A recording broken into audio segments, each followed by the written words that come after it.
اس سے اوپر کی عمر کو پہنچ چکے ہیں، حتیٰ کہ 80 سال کی عمر تک بھی۔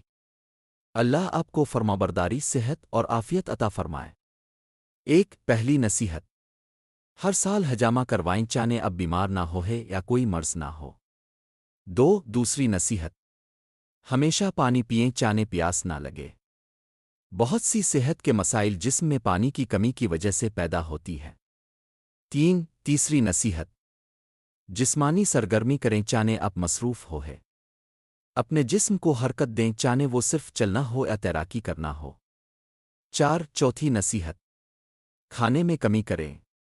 نبی کریم نے فرمایا، آدمی کے لیے چند لقمے ہی کافی ہیں جو اس کی کمر کو سیدھا رکھ سکیں۔ زیادہ کھانے سے پرہیز کریں، اس میں کوئی بھلائی نہیں۔ پانچویں نصیحت، جتنا ممکن ہو گاڑی کا استعمال نہ کریں جب تک کہ ضرورت نہ ہو۔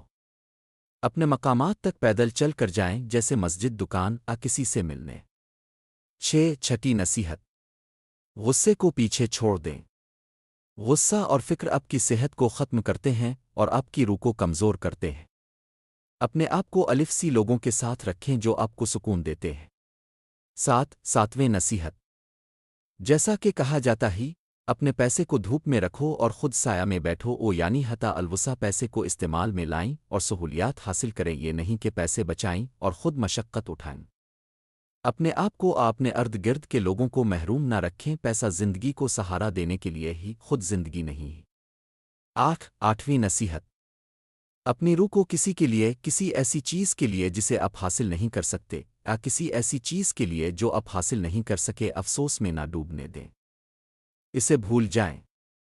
اگر یہ آپ کے لیے مقدر ہوتا تو یہ آپ کے پاس آ جاتا۔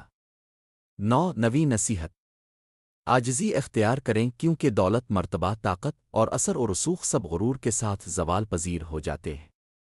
عاجزی آپ کو لوگوں کے قریب لاتی ہی اور اللہ کے ہاں آپ کے مقام کو بلند کرتی ہی۔ دسویں نصیحت، اگر آپ کے بال سفید ہو گئے ہیں تو اس کا مطلب یہ نہیں کہ زندگی ختم ہو گئی ہے۔ یہ ایک نشانی ہی کہ زندگی کا بہترین حصہ ابھی شروع ہو رہا ہے۔ پر امید رہیں اللہ کی یاد کے ساتھ سفر کریں اور حلال طریقوں سے لطف اندوز ہو ہے۔ آخری اور سب سے اہم نصیحت، کبھی بھی نماز نہ چھوڑیں، یہ آپ کے جیتنے کا کارڈ ہی اس زندگی میں اور اس دن میں جب نہ دولت کام آئے گی اور نہ اولاد۔